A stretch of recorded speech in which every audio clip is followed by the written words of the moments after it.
Guys, welcome back to episode 24 of the Strong AF Club podcast. As always, I'm Nate Craig, joined by Asim Fayez. Guys, everyone's calling aesthetics, strength, and dopamine discipline. But what does it really mean to be strong AF? Especially when clout in today's day and age is far louder than character. Today, we're unpacking hype, legacy advice, and whether treat yourself is power or poison. Some of these questions we had formulated ourselves, some came from our viewers. So as always, wanted to give a special shout out to people that regularly are commenting on our Spotify, YouTube, and all that.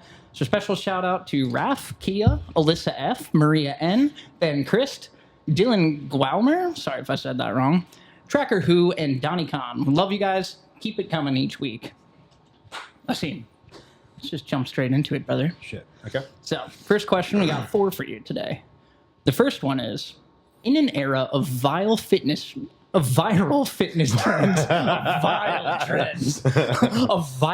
fitness trends, how do you filter what's actually valuable versus just noise? Damn. That's a hard really one. And yeah, to kind of elaborate, you can open up Instagram or really any kind of social media or platform, and there is so many different diets, influencers. It's almost like overwhelming. Like, who do you actually listen to? I mean, I guess there's like 2 sides to this answer. One is which one you resonate with. Like, which advice actually seems like it's feasible with the least amount of friction to get to from the point you're in right now. Okay. So you're not going to take like Usain Bolt's running advice right now if you've never ran even a half a mile, Right. So like if you're doing like a couch to 5K, whatever kind of program, you're still on the couch. You're not going to follow like an elite levels advice, right? Unless they're giving you advice towards that like earlier phase. But if they're talking about advice from the level that they're at, it's probably not useful. So I'd say it's depending on it's who you resonate with, because it has to be stylistically something that gets you excited. Yeah. Because if you're not happy doing it, you're not enjoying it, and it doesn't get you like excited to do it, probably is not the style for you. Like, there's many different roads to the same path, to the same destination, whether it's in a kettlebell, a barbell, on the track or on the rower or on the Stairmaster. It just comes down to which one is, one, feasible for you, and 2, which one do you actually resonate with. Now, how do you sift through the BS and whether or not it's just a trend? I can answer part of that. Go. If the video starts with, "This is a secret doctors don't want you to know," or something like that, you can just go ahead and swipe up. Yeah, swipe. I'd say, because kind of like fashion, trends cycle in lifting. Yeah. And diet as well. Things cycle just like fashion. All things come back in full circle. But there's common denominators across the board that are mainstay. Right now it's summertime, right? And a lot of times people are talking about weight loss and cutting. Mm-hmm. Well, it's no secret that cardio can help boost a little bit extra calories burned, but diet plays a factor. But more importantly, strength training plays a factor in that. You have to build muscle to burn more calories at rest, and you have to maintain or build muscle to have a better looking physique at the end of that cut, right? So there's like common denominators. Now, whether you do that in a form of like, say, intermittent fasting, or you do that in a HIIT style training, or you only do heavy compounds, or you do heavy compounds with bodybuilding stuff, that now comes down to individual variance, and that's where it comes down to like, what do you have access to? What is something you resonate with? But through all the trends and all the stuff people say online, there's a common undertone across there's a common undertone across the board of things that actually work. So from the people who are seeing results, there's an undertone of, you gotta do your cardio, keep your shit healthy. You gotta lift, because you gotta have some muscle mass there. Mm-hmm. You gotta watch your diet, and you gotta be consistent, more importantly. And then above all else, this is the one I struggle the most with: sleep. Yeah, I was about to say, for those of you that don't know, Asim had an absolute glow up. He went from Humpty Dumpty to Humpty Sexy. My man got shredded. And on that note, you did it very quickly, which actually pissed me off a little bit. So I'm like, what was kind of the key missing factor for you that you think influenced your results so quickly? What did you fine tune that maybe had been lacking before? So two things. One, I'm going to reference probably like episode 3 or 4, where I talk about goal setting and how what I'm doing right now, I said I was going to do a year and a half ago. But last year, we spent the time building that mass, the muscle, and then we started cutting. And this cut isn't the last cut. This cut leads into the next build-up phase. So then we'll go into that final cut. So this is like the midway point of the journey that I've had mapped out. That was like a little over a 2-year journey that I had in my head. What was the turning point was my systems, meaning I had goals to do X, Y, Z, but without a plan and a system that allowed me to execute that plan with the least amount of friction as possible. To most, I may seem like pretty dialed, but naturally I'm lazy as fuck. I am a picky eater. I naturally will choose the path of least resistance if left to my own devices, and I will hit snooze multiple times. Yeah. That's just naturally how I am. However, I have a choice to live up to that natural urge or to choose a different path. So I chose a different path by creating systems in my day to make it easier, right? So for me, like, there's an issue with protein, missing my protein shakes, getting creatine in, getting my supplements, etc. So I started just prepping them 2 weeks in advance and just bagging them all, separating everything, and just putting it aside. So there was no way for me to fail. I would always have it with me. So it was the least path of least resistance there. Cardio. Okay, well, what is the type of cardio that I'm going to be able to sustain and not have to go too far out of my way? Running's free. Right. Getting to a bike until I moved to this new spot, getting to a bike would be very difficult unless I was here. Relying on the rower or the ski or whatever it was. So for me, running was free, but I always had to have a backup because if it rained, I'm not the guy who's going to run in the rain. I'm just not that guy. So just having like easy paths and then having a coach to help me with each one. Like I had David write me up a running plan. Right. I had Marie help me with my lifting plan. And then jiu-jitsu, I just go there, turn my brain off and do what I'm told. But it's creating these structures in my day and carving out time in my day to allow me to be successful with each one was huge steps. I make it a point that between clients, I'm walking. Whenever I could sit, I would stand instead. And just as micro adjustments, instead of parking close to the door, park a little bit further away. When I go to the grocery store, instead of parking right up front, unless I'm about to grab a bunch of stuff, I park somewhere in the middle or towards the back. And then I get my extra steps that way. It's just the small micro habits that I changed and the systems I created in my day to make it very easy to repeat. Because I think most people listening, that's awesome, by the way. I think most people listening are also lazy, myself included, but that just kind of goes to show it doesn't matter how motivated, lazy, not lazy you are. If you put the correct systems in place, and we talk about this every episode, if you really truly know your why are you doing this? You can, I think, better kind of find content creators or whoever that you feel you can follow their program consistently. 100%. And I think the why is another thing. That one never changed, but that's the overarching master puppets in the whole weight, the weight gain, the weight cut for me, and that whole strength arc I went through last year is I truly, really just wanted to prove a point. First, intrinsically, I wanted to do something for myself, and I wanted to see the results. But I've bulked and cutted my entire life since I was a kid. However, I wanted to prove a point that with the right conductor, you can have a symphony of strength, physique, cardio, and on-mat performance, because I'm a grappler and we talk to most of the grapplers, Right. You can have a symphony where all of that is in balance if you plan far and ahead. If I just started today with the training volume that I have now and the diet and everything I just started today cold turkey, I would break. But I systematically built up my tolerance to each variable I added in. I would add a variable, I would stay there for weeks. And I was patient. I added another variable, stay there for weeks. And that was with the exercise. With the nutrition, I made one small adjustment, watched what happened. Made another small adjustment, watched what happened. I don't count calories. I don't count macros. I don't do any of that stuff. Part of the reason I don't have to is because I did that a long time ago and I don't really change my diet too much year round.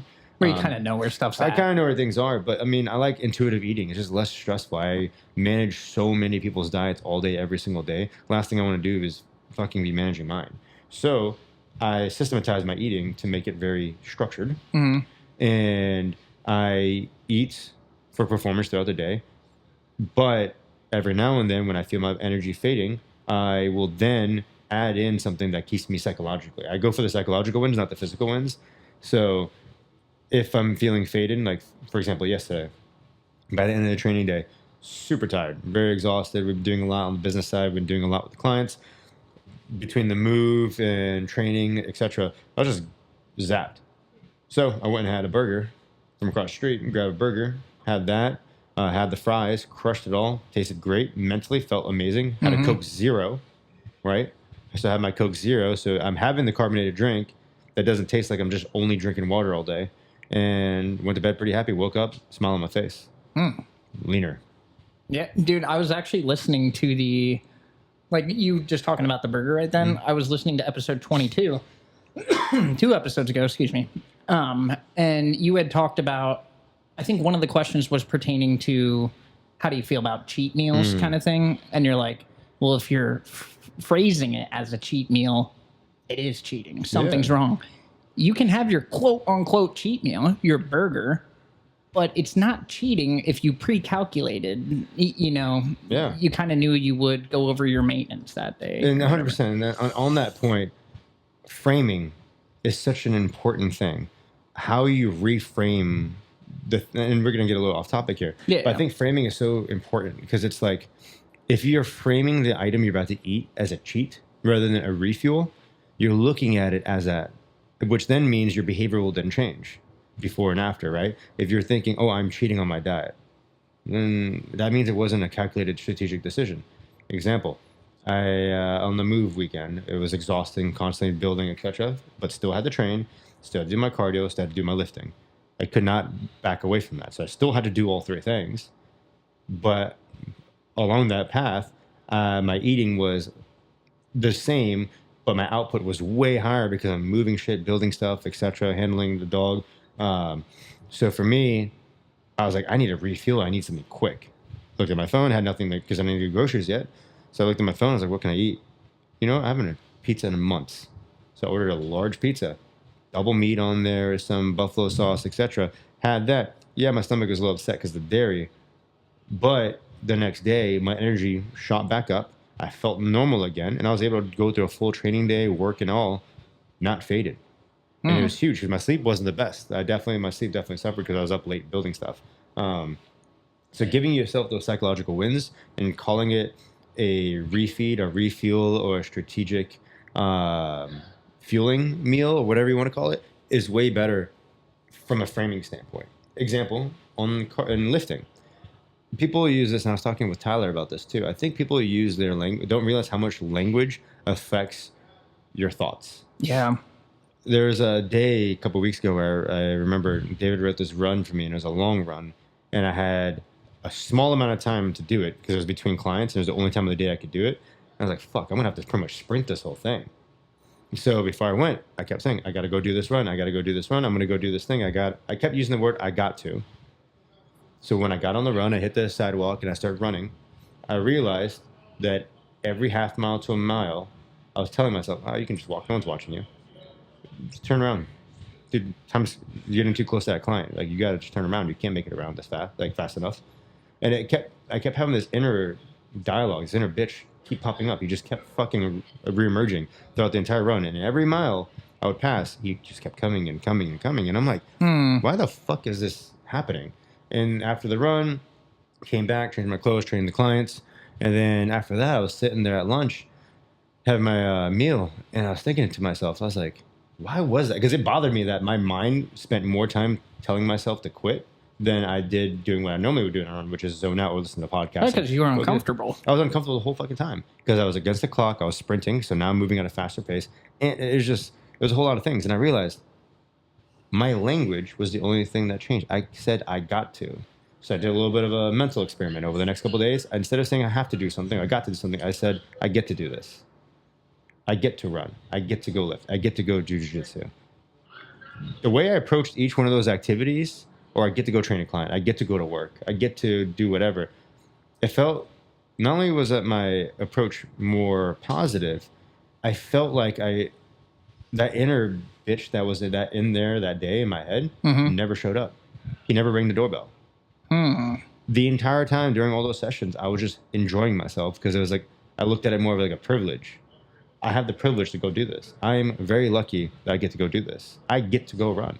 There's people who wish they can run. I get to go do jiu-jitsu. There's people who wish they can go do that. You know? Yeah. I get to go to work. There's people who wish they had a job.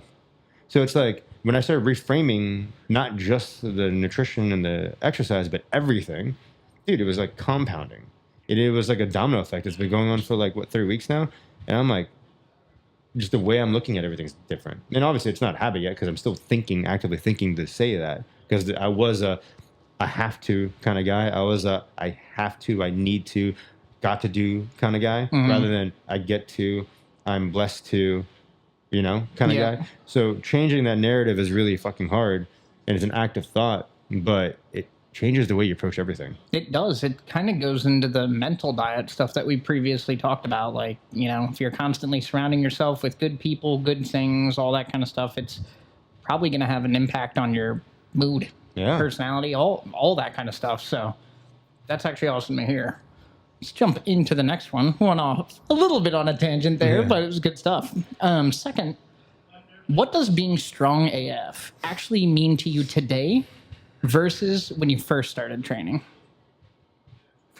I think when I was younger, being strong AF meant a physical attribute of how much I lifted or what I could do to another human. So it was like just being stronger than another person. Yeah. It was like an actual like, I lift this much weight. And don't get me wrong, we have the little strong AF club in here where it's based on dot score. But I don't look at the strong AF name that way anymore. Originally, it was just be the absolute physically strongest I could be. I look at it more from a durability standpoint now, like an anti-fragile kind of a thing now, where it's not just physically but mentally more durable, being able to withstand the peaks and valleys of the ocean while you're following that lighthouse, referring back to however many episodes ago that was, the lighthouse episode. It's having the mental durability to not peak and valley to life's changes, the mental durability to actually see goals through and see things through, the mental durability to not allow someone else in the driver's seat of your emotional car. So I think it's more internal than it is physical now. But obviously, there's definitely a physical component, but it's less of how much can I lift and more of how many things can I do? How much can I express my body? How many things can I express my body with? Like rock climbing, jiu-jitsu, swimming, running, triathlons, whatever it is, without getting injured. Like just not being fragile. Because there was a point in time where I was very strong in the weight room, but I was reluctant to go rock climb because like I'd pop something or something would happen. I remember when I was lifting purely for strength, but not for durability. And that will go into another podcast on what that actually means and what that looks like. I was lifting just to chase numbers, but I wasn't trying to build the integrity in my movement. And by doing so, I would get injured easily on the mats. Half the time it was me injuring myself. I would just do mundane shit on the slopes while I was snowboarding. I would get injured randomly. Now, knock on wood, it is very hard for me to get injured. And if I get a tweak, I come back from it very fast because I focused more on building a durable body and a capable body than a body that could just move weight. So I would say early on, strong AF for me was living to lift. Now it's lifting to live. That was a good way to phrase it. And for those of you that don't know, Strong AF Club, that is a club that we have here at Nova Barbell Club. It's kind of a play off of words. AF as fuck. AF Asim Fayaz. That's not a coincidence. So that's the Strong AF Club. In order to get into the club at Nova Barbell Club, you have to have a dot score of 325. Yep, 325 and higher, and you get into a Strong AF Club. Bunch of free swag, free shirts for life, etc. As long as you stay in it, you keep getting stuff. Yeah, and the dot score is pretty much just you punch in your gender, your weight, your height. Actually, I don't know if it's height. No, height. I think it's just weight. Yeah. Weight, and then your squat, bench, deadlift total, and it comes up with the score. We should put a link in the description for that so people can. Yeah, guys, we want to hear your dot score and see if you're strong AF. Yeah, that'd be cool. Yeah, we'll pop that in the description for y'all. So click down there. Somewhere or up there. It'll be somewhere. Yeah, we'll put it somewhere this time. We forgot. We've forgotten that. We did that last time and there's nothing to click on. Click here, guys. Keep on trying. Next question. What is one piece of advice that a coach or a training partner gave you that still sticks with you to this day? And I want to hear from you because you've been training and kind of in this realm for so long. I'm curious what sticks with you. And by the way, guys, sorry if there's some background noise. As always, we're filming live from the gym. We got people clanging and banging out there. And we got an ice maker that's turning into a transformer over there. We got Decepticon. I feel like a broken record. I feel like I've highlighted this quote in so many episodes.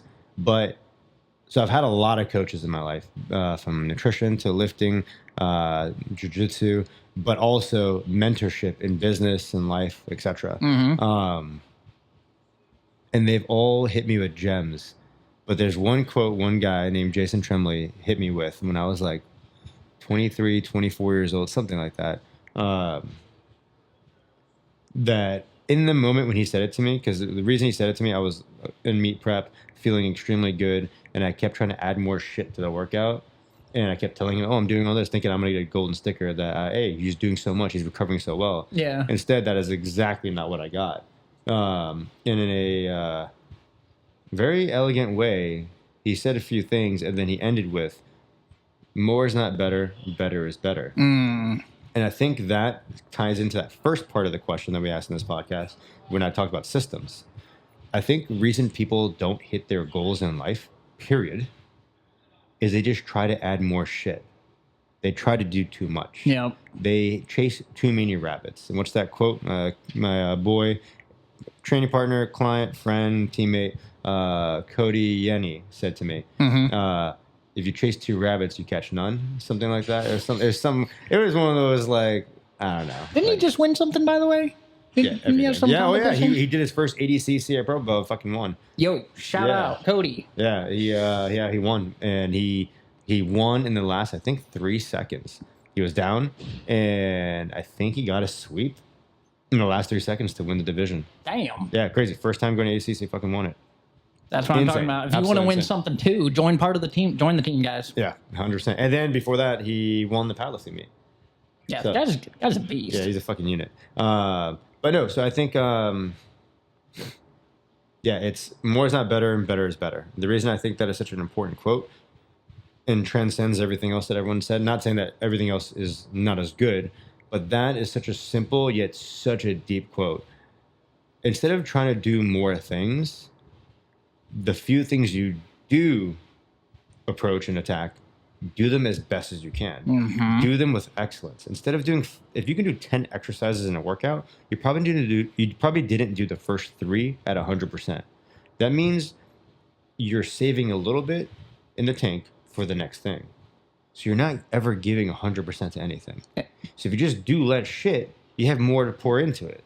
But too many people chase too many rabbits and too many side quests, and they don't maintain, which all comes back down to that consistency and those systems. You need to have a goal. You need to have a plan, a system that gets you there. But if you have goals with a capital S and a fuck ton of them, you're never going to hit anything because you're trying to chase too many rabbits. You only got 2 hands. I'm actually going to fight that. Go. And fight you, Cody, because I think you can chase 3 rabbits or even 4 at once. But just like you, doing jiu-jitsu, lifting, running, all these things at once, you need to have a system to chase those rabbits. Maybe you chase one up against a fence and it can't get away. And then you get that second one, you kind of herd them kind of thing. So, but those systems need to be in place. The systems need to be in place, and you can't chase all of them at once. It's like a New Year's resolution, where it's like someone's like, I'm gonna change my diet. I'm gonna go get groceries. I'm gonna meal prep, change my diet. I'm gonna start adding cardio. I'm gonna start lifting, and I'm gonna get a gym membership. And then they all fail. Yeah, just get the gym membership. Do the easiest one first. Just go to the gym. It's 1 hour. Nutrition's all day, right? Meal prepping. These are all time-consuming things. Just pick the one that takes the least amount of time. Just go to the gym. Just show up. It doesn't fucking matter what you do there. Just get in the door and make that a habit. What is the quote that you said? I'm sorry. What was the quote? It was, don't. The one that you just said. More is not better. Better is better. More is not better. Better is better. When I took Taekwondo, like when I was a young kid, I heard the same kind of thing, but phrased differently. It's anything worth doing is worth doing perfectly. Yeah. Pretty much. And I remember practicing Taekwondo forms. Shout out Master Josh and Master Bruce and Master Brian. But yeah, that kind of stuck with me for a long time too. I think the one that, or kind of piece of advice or phrase that has stuck with me the most actually hit me this year. And it was during one of our company meetings that we have every Friday. And it was, you teach people how to treat you. Yeah. And Yeah. I literally think about that every day because naturally, like, I'm kind of a goofy dude. And I would have a lot of like self-deprecating humor and stuff like that because, it makes people laugh and feels good to make people laugh. So you teach people how to treat you, including yourself. So I kind of stayed away from that kind of language. And I noticed, like, now I'm commanding a little bit more respect at work and whatnot, just from fine-tuning that mindset. It's a game changer, man. I remember that meeting too when we brought that up and that was said. And it's like, I remember when I was told that for the first time, and I was like, it's one of those things where you hear it and you're like, what do you mean? yeah, and it's like, holy fuck. Like, and it connects all the dots. But like at first you thought you're looking at like a galaxy with all these dots, and then someone says something, everything connects. It's like, holy shit, And it's like, yeah, you teach people how to treat you, meaning the way you carry yourself, the way you talk, the way you interact with people, the way you describe yourself, right? The way, and that's something that I think I've struggled with, the self-description part, because I don't ever like coming off, like even that post I made today, dude, it took me like 2 weeks to post that, or a week to post. I had another one before that. That picture was from yesterday. He's talking about a before and after picture of his cut. Yeah, and like I had such a hard time posting because I didn't want to come off as braggy or like, oh, look at me kind of thing. Yeah, and because that's not the message, nor is the type of person I am. I did not want it to come off as like puffing my chest, like, oh, look how fucking good I am, kind of thing. I want it to be more of a lesson, be like, you can also do this too. And as a coach, it's I don't want a coach who can't do what you did as fast. You know what I mean? It's lead from the front kind of mentality. 100%. We always say that. And Eric literally said the same thing, and that helped me make that post. And it was like, I caught myself like 2 weeks ago. Miguel, one of our neighbors, he's a second degree black belt. We were training, and he said something to Ivan. He was like, dude, he's really freaking good. And I was like, nah, I'm not good. And then Miguel was like, don't ever just, he said something along the lines of like, don't describe yourself as something you're not. You are good. And I was like, fuck, dude, why did I just do that? In my head, I was like beating myself as I'm driving home. Like, why did I just describe it? It sounds like you're trying to be humble and whatnot, but I think there's a fine line between humble and cocky. Well, what I was more of getting at is like, he's like, whoa, you're good. And you're like, I'm not that great or whatever. In my mind, that's you kind of trying to be humble, but I think there's a line between humble and almost underselling yourself. That's what I was. Yeah. And I think, that you teach people how to treat you isn't just about how you have other people talk to you and what you allow, but it's also how you talk about yourself. Yes. If you can't even talk to you about yourself at a high regard, how do you expect someone else to? Exactly. And like, you teach people how to treat yourself. You teach yourself how to treat yourself. And that goes for like, let's say you set a goal for something and then you quit after a week. Next time you set a goal, you're probably not going to have too much faith in yourself because you've already quit on yourself before. That's literally confidence right there. That is confidence. I'm trying to remember how I said this before because I remember saying this and it was super. Confidence is being able to look back at an undeniable list of things that you've done that prove that you are who you say you are. It's something you can stand on. So that way you are able to then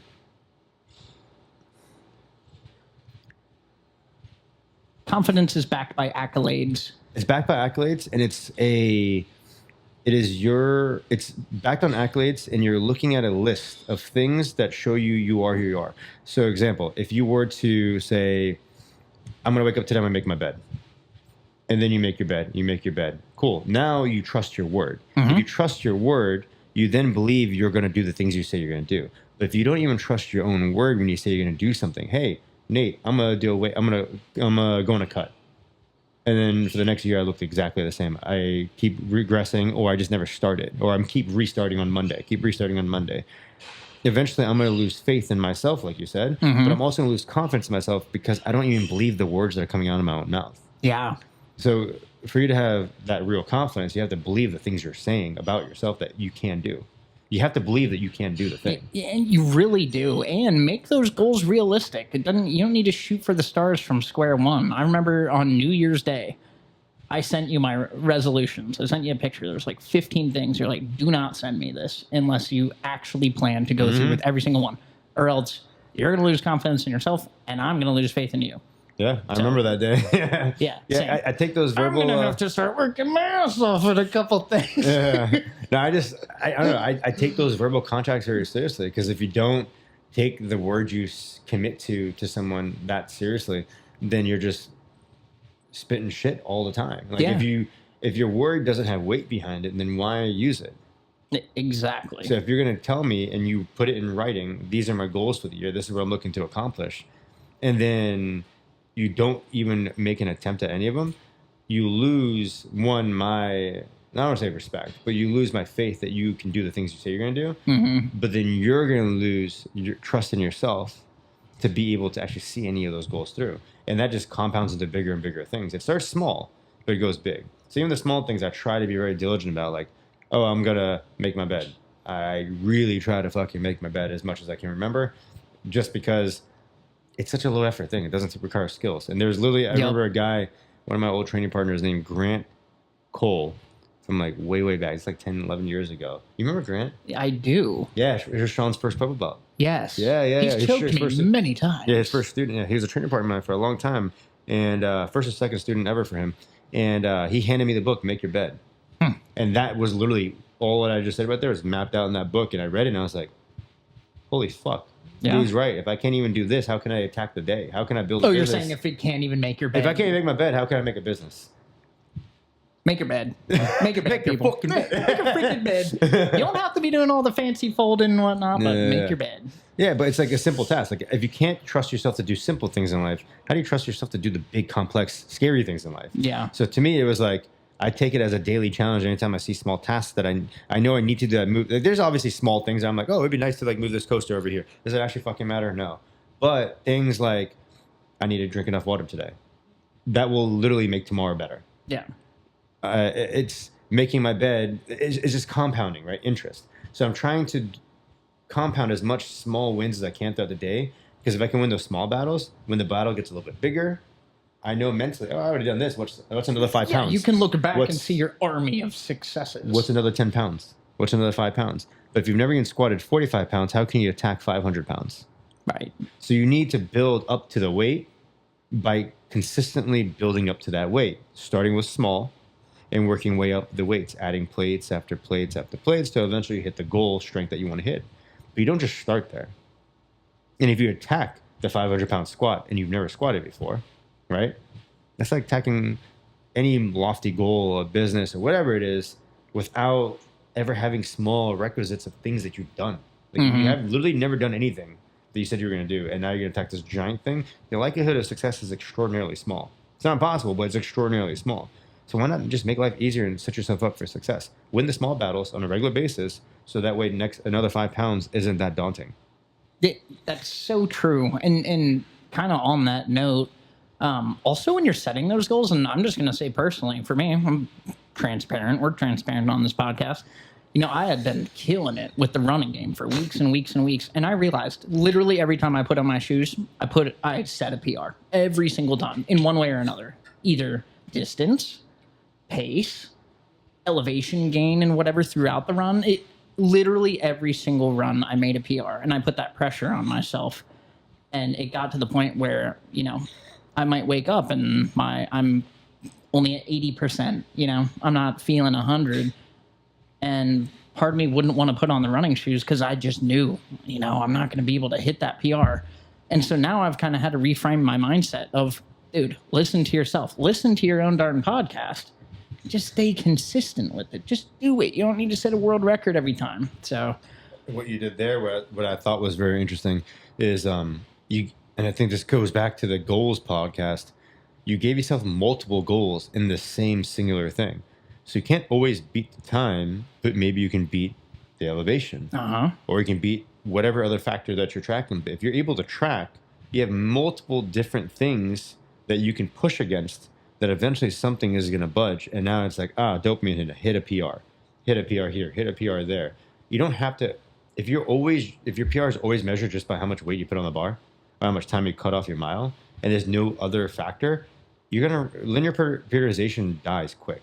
Yeah. So after you make it past those noob gains, and your body hits the wall, and you have to be a little bit more strategic about it, where you're kind of like waiving your training volume. Once that hits a wall, and that's the only way to measure, you're kind of screwed. So having multiple markers of measurement for success is very helpful in maintaining longevity in something like this. 100%. That's the only way to have a long landing strip. Otherwise, if it's just how much weight you add on the bar, if you're a strong person coming back to the lifting like 6 to 10 weeks and you hit a wall, now you can't go anywhere. Can't add 5 more pounds. If we added 5 pounds every single workout to squats and we squatted twice a week, I mean, that's a lot of fucking weight. Yeah. I'm about to get squished. You know, we're breaking records now. Yeah. So it's like that wall is going to get hit quick. So what do you do then? If you have multiple ways to measure progress, then you'll always have something you can lean on to keep you going forward. But people can't knock on that door for too long without seeing at least a small dopamine hit. Yeah, you need something. You need something. 100%. Like for me with a weight cut, it's those burgers. The burgers do it for me, man. I love it. And when it comes to lifting, it's the small PRs, whether it's a technique or it's a volume PR or it's a weight or whatever it is. Or you're able to keep your heart rate in a certain zone. Yeah. And usually it's spiked way out the ass. And hey, now you're doing the same mile, but it's zone 2. That was literally it for me. But the running was managing the heart rate, because I'm not a great runner. I'm terrible compared to you guys. I am fucking awful. However, I was able to get my heart rate down while maintaining the same pace, and to me that was a win. I ain't breaking records in my mile time at all. However, I'm not huffing and puffing, mouth breathing the whole time now. Right. It's all nose breathing, casual, listening to a podcast, able to control the heart rate throughout. That's a huge PR for me. Yeah. It's a Yeah, huge PR for anyone. So I think it's very important to frame and set yourself up for success. I think too many people don't win the small battles. They don't set themselves up for success, and they just don't frame things correctly. I think you're right. I would agree with that framing. This next question comes from one of our favorite viewers, Kia. Kia's curious. She wants to know our thoughts about the phrase / trend, treat yourself. I think this kind of ties into the cheat meal mindset and all that kind of stuff. Even with the you teach people how to treat yourself, including yourself. How so? Because when people say treat yourself, right? Yeah. A lot of times you see that with like making a purchase or eating a whatever Eating item. something, buying something, drinking something. Yeah. It's like, yeah, you teach yourself how to treat yourself. And if you teach yourself that every single time that you feel like just doing something, that you should just go do it, you relinquish control. Oh, that's good. Teach yourself to resist the temptation. Teach yourself how to control yourself. That is good, dude. Yeah, and what I find is because for me it was never a food thing; it was always a spending thing. Mm-hmm. And just because I could doesn't mean I should. But I didn't understand that, and for a long time I would just, whatever I wanted to buy, I'd just fucking get it. The problem was I didn't respect that thing as much, and what I realized was instead of just quote unquote treat yourself, you work so hard, treat yourself, I instead said, I want this. Here's a goal that I want to hit that is worthy of getting this. And a lot of times, by getting to the goal and knowing that I could do that was enough. Yeah. By delaying the gratification and putting it behind a wall of a goal that is productive in my overall overarching goal, life goal, by the time I got there, I just didn't need to do it. Because I got the accomplishment. And the times that I did do the thing and I did go buy the whatever item was, it meant more, and I respected it more. Right. Because there was something behind it. But if I just eat whatever I want and or buy whatever I want, there's nothing behind it. I don't respect it as much. I also am practicing the skill of no control instead of practicing the skill of self-control. Wait, you're practicing the skill of no control? Yeah, because the more you just respond and act on that urge, the easier it is to do it again. It's like momentum. It rolls in any direction, right? Yep. So if the first time you act on it, it makes it easier the next time. Makes it easier the next time. It's like taking a rest day. For me, I just fucking know if I take rest days, I'm going to take rest days. So I have to sweat and do something every day, because if I give myself a rest day, tomorrow is probably going to be a rest day. The next day is probably going to be a mental fight to be another rest day.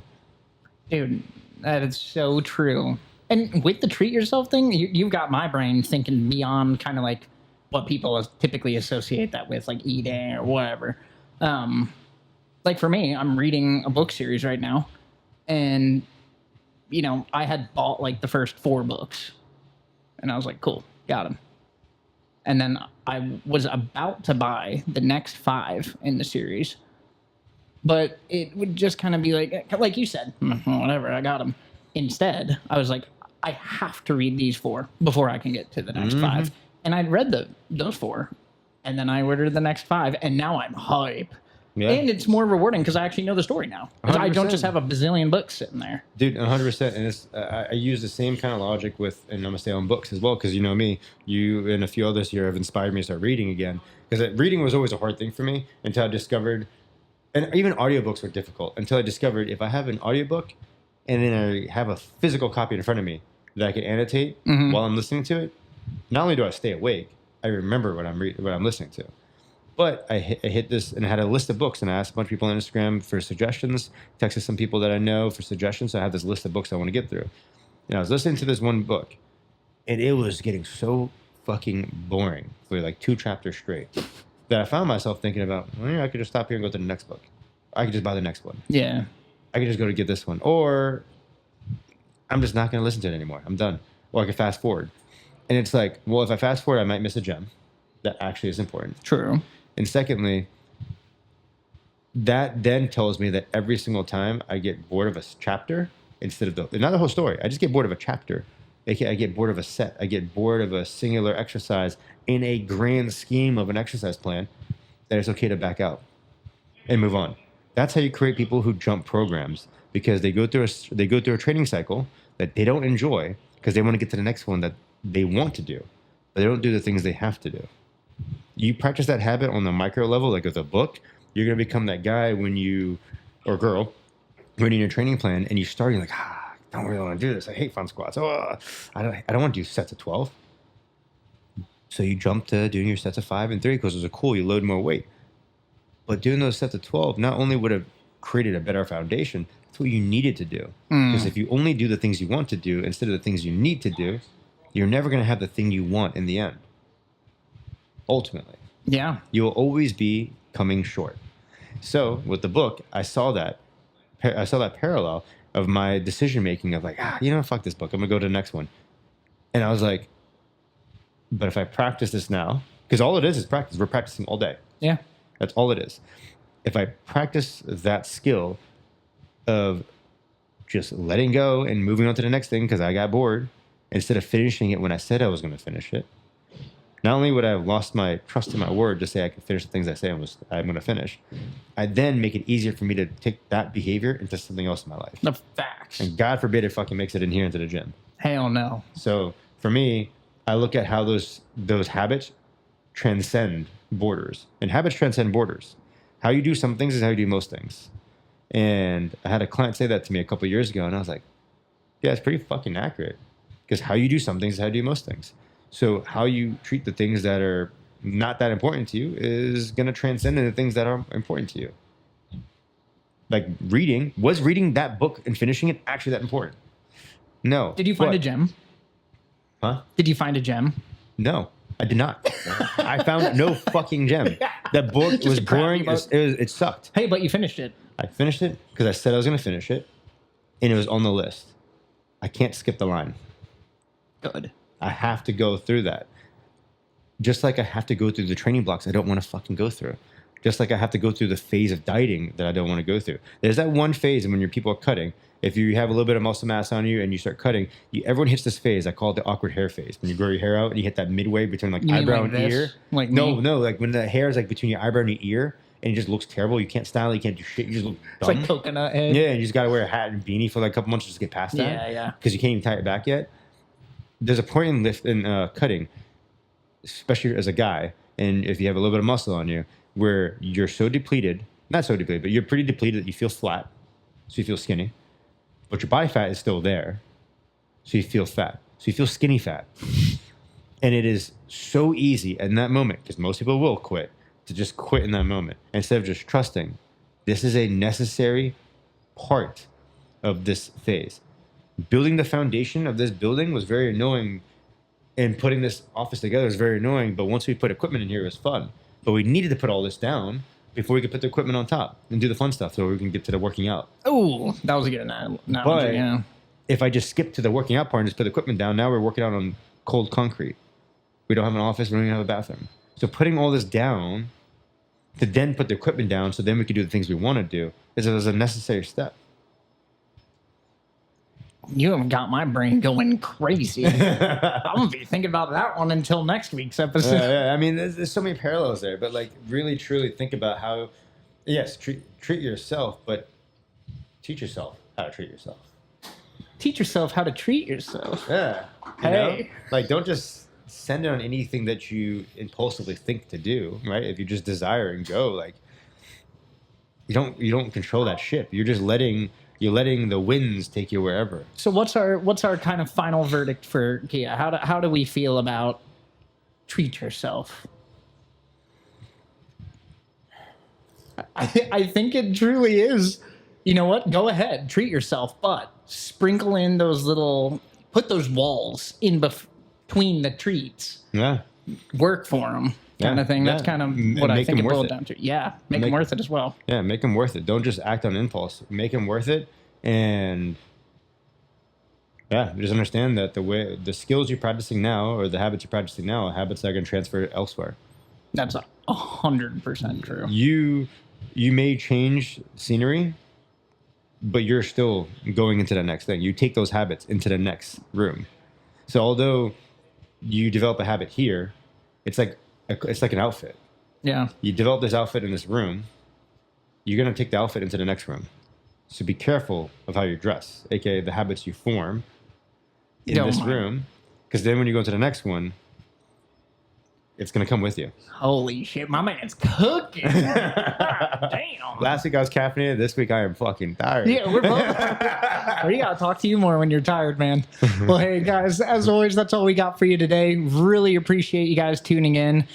We finally got access to all the Spotify comments. So sorry for those of you getting messages from us that we thumbs up your comment and whatnot. And you're like, what the heck? This is from 2 months ago. Or bad. Yeah. Don't let me handle the tech. That's a him thing.